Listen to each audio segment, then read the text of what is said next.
옛날 이야기. 청평산에는 부려우가 살고 있습니다. 이 암컷 부려우는 꼬리가 9개나 되는 요물 중의 요물입니다. 모두가 두려워하여 감히 이 여우의 심기를 거스르려는 생각조차 하지 못합니다.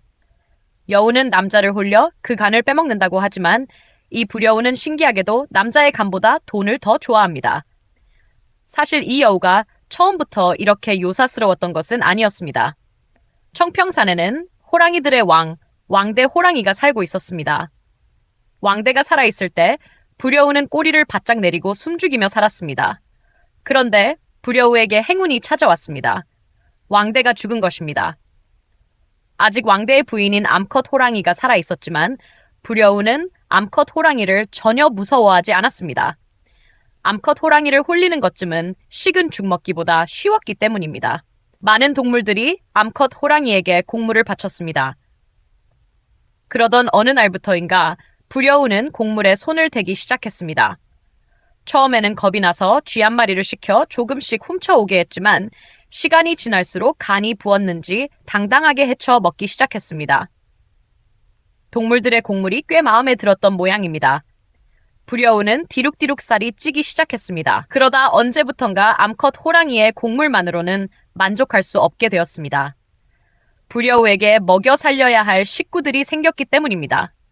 부려우의 출세 소식을 들은 친척 여우들이 먼 산에서부터 청평산으로 이주해 왔습니다. 부려우는 기뻐했습니다. 믿을 수 있는 존재는 친인척뿐이라 여겼기 때문입니다. 부려우는 친척 여우들을 시켜 동물들을 직접 갈취하기 시작했습니다. 부려우에게도 아부하는 부하들이 생겨나기 시작했습니다. 칠면조와 너구리였습니다. 그들에게 과자 부스러기 몇 개를 던져주니 땅바닥에 드러누워 배를 보이며 간이라도 내줄 것처럼 행동했습니다. 그러나 부려우는 그들을 절대 믿어서는 안 된다는 사실을 잘 알고 있었습니다. 부려우가 믿을 수 있는 동물은 오직 그녀의 친인척 여우들 뿐이었습니다. 어느 날부터인가 칠면조와 너구리가 부려우 몰래 암호랑이의 굴을 드나들기 시작했습니다. 부려우는 걱정이 되기 시작했습니다. 늙고 이빨이 빠졌다고는 하지만 늙은 암컷 호랑이도 호랑이이기 때문입니다. 결국 부려우는 동물들 앞에서 칠면조의 목을 물어 죽였습니다. 동물들은 벌벌 떨며 감히 부려우를 쳐다보지도 못했습니다. 너구리도 겁이 났는지 고개를 집어넣고 눈만 껌뻑거렸습니다. 이제 청평산의 모든 동물들이 진정한 산의 주인이 누구인지 알게 되었습니다. 부려우가 받는 곡물의 양도 암컷 호랑이보다 많아졌고 부려우의 휘하에는 쟁쟁한 부하들로 가득했습니다. 누구도 감히 부려우를 부려우라 부르지 못했습니다. 요즘 부려우의 심기가 불편했습니다. 암컷 호랑이가 자꾸 부려우의 심기를 건드렸기 때문입니다. 아직도 자신이 청평산의 주인이라고 착각하는 암컷 호랑이가 한심해 보였습니다. 내일은 암컷 호랑이에게 먹이를 가져다 주지 않을 생각이었습니다. 암컷 호랑이는 가끔 굶겨야 말을 듣기 때문입니다. 먼 산에 사는 암컷 호랑이의 아들 호랑이가 청평산을 찾아왔습니다. 부려우는 어린 수컷 호랑이가 두려웠습니다.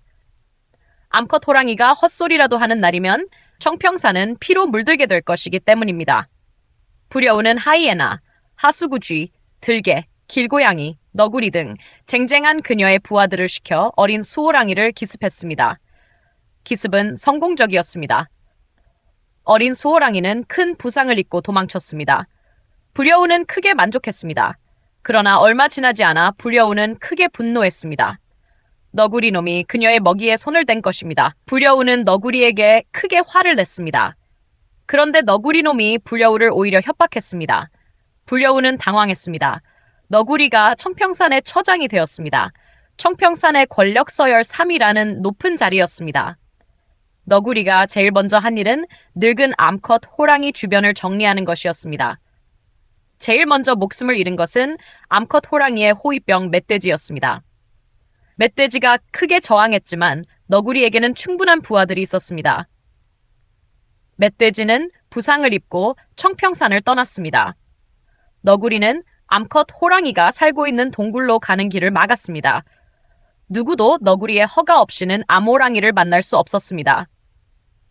너구리는 부려우의 심기를 건드리지 않으려 조심하면서 아모랑이를 현혹하기 시작했습니다. 언제부터인가 온몸에 상처로 가득한 곰 한 마리가 현수막을 들고 청평산에 나타나기 시작했습니다.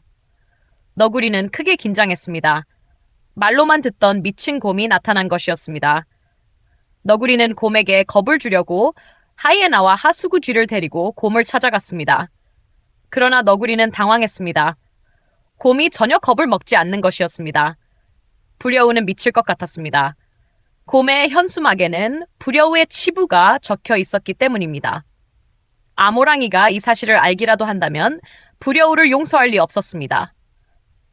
부려우는 너구리에게 어떤 동물도 아모랑이를 만나게 하지 말라고 지시했습니다. 부려우는 아모랑이가 죽으면 청평산의 주인으로 등극할 계획을 세우기 시작했습니다. 너구리에게는 한 자리 약속하며 회유했습니다. 하수구 쥐에게는 한몫 챙겨주겠다고 약속했습니다. 요즘 부려우는 매일매일이 행복합니다. 아모랑이가 죽을 날이 멀지 않은 것 같고 동물들도 알아서 스스로 기기 때문입니다. 부려우를 불안하게 만드는 것은 하나뿐입니다. 그것은 미친 곰입니다.